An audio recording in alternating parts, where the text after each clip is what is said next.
So I've owned the FX30 for about 60 days now, and I could not for the life of me understand why this camera gets so much hate. I've shot almost all of my social media content, even YouTube on it, and I'm looking at it like, this looks good to me. And I've even got more engagement and likes and shares complimenting how good the footage looks. So I've finally come to the conclusion that most people just don't know how to use cameras. And now I'm on a personal mission to prove a point. And the point is that this camera punches well above its price point. And the first step on that list is to take this camera on a real project. The timing of this whole agenda couldn't have been any more perfect. My guy Trey hit me up about filming a promo video for a high school baseball team. I think you all know Trey by now, but we went back and forth for about a week about the creative, and we actually didn't nail in all of the small details until about 24 hours before the shoot. So we are literally, as of right now, 24 hours out from a shoot, and we still haven't dialed in creative. So it's like a crunch right now as to what we're going to do with this particular hype video for this school. It's pressure, but it's really no pressure because it's not like we're getting paid for it. This is another spec project, but we still want to do a good job, and we still want to make sure that everything is dialed in before we get there. At least I do anyway, and it's probably my problem. In the past, me and Trey,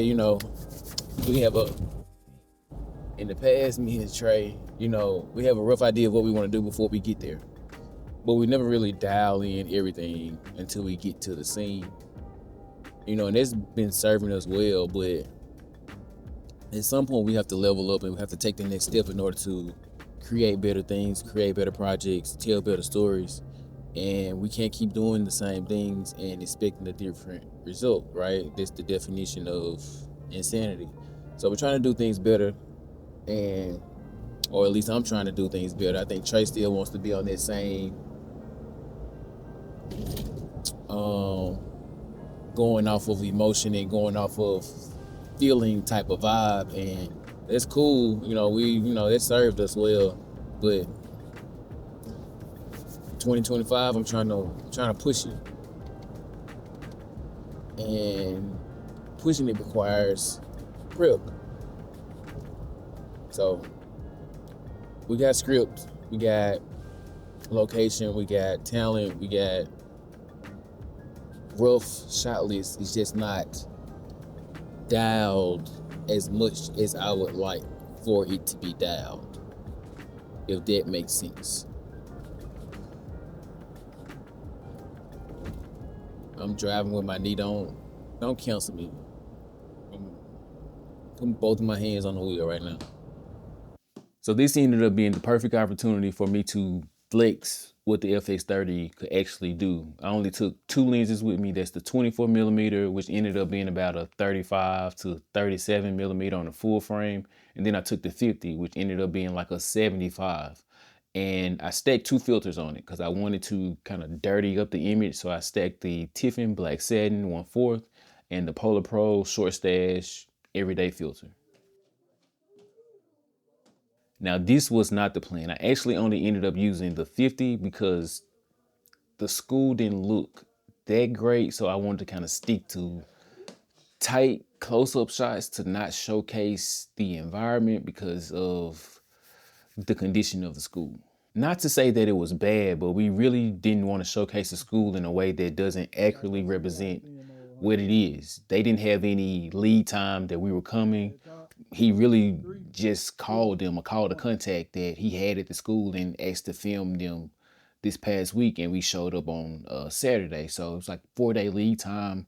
There wasn't a lot of notifications, and we just pulled up and made it happen in 2 hours. How did it feel, man? Long way from San Antonio, man.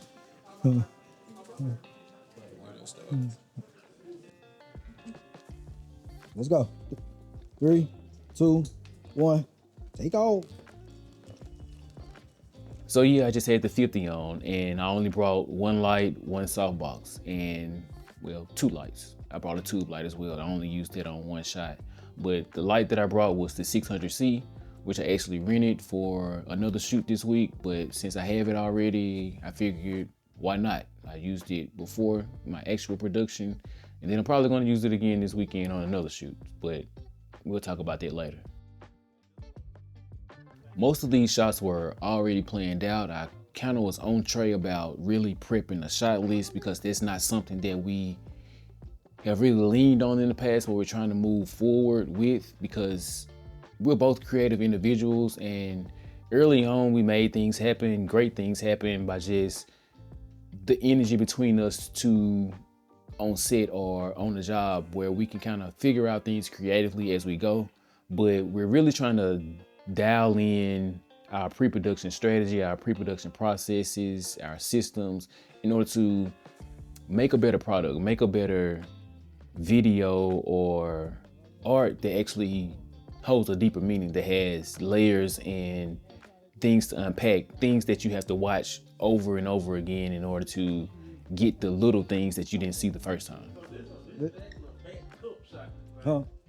So he can be standing right here beside, or do he need to walk up again? He need to do whatever he's gonna do again, but this is the shot. Nah, this the shot. Hey, this the one.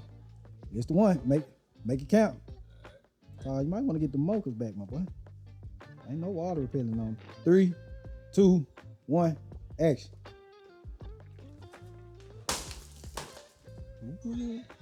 But to bring it back to the fx30, I really enjoyed my time just using this without a rig. The only thing I had was a monitor, and I really couldn't tell the difference between using this and the Sony a7S III, which I use for all of my jobs.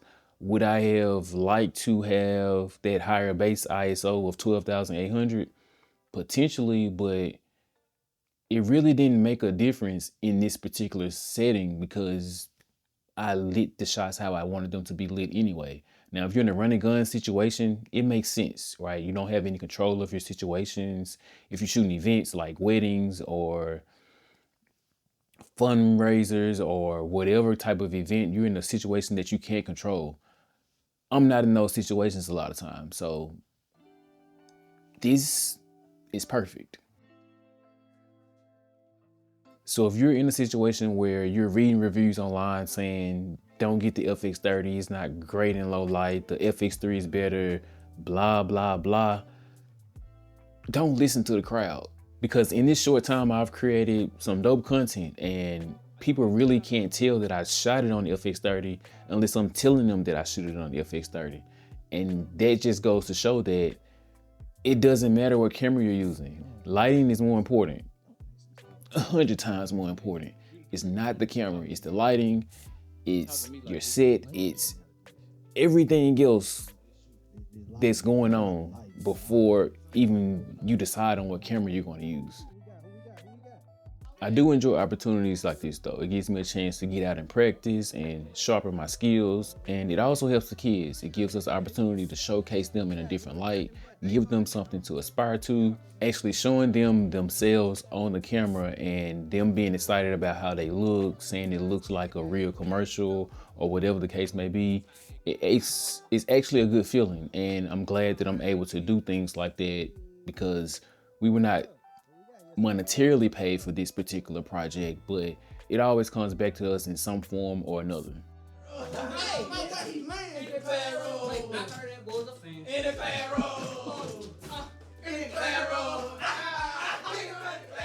A question that I've been asked since I got this camera is, do I think that it's enough to be used in a freelancer's business in order to build and grow? And the answer is yes, especially if you're starting out and you don't have unlimited funds. It makes no sense for you to invest into a $3,500 camera when there's a $1,800 option over here that's just as good. I would rather you buy the $1,800 option in the fx30 and then buy lights and whatever else to enhance your footage versus spending the 38 or whatever so dollars and investing in a kit lens or something. You know, it's not going to make your work better just by having a quote unquote better camera. Okay, I'll save some of my rent for the next video. But until then, peace.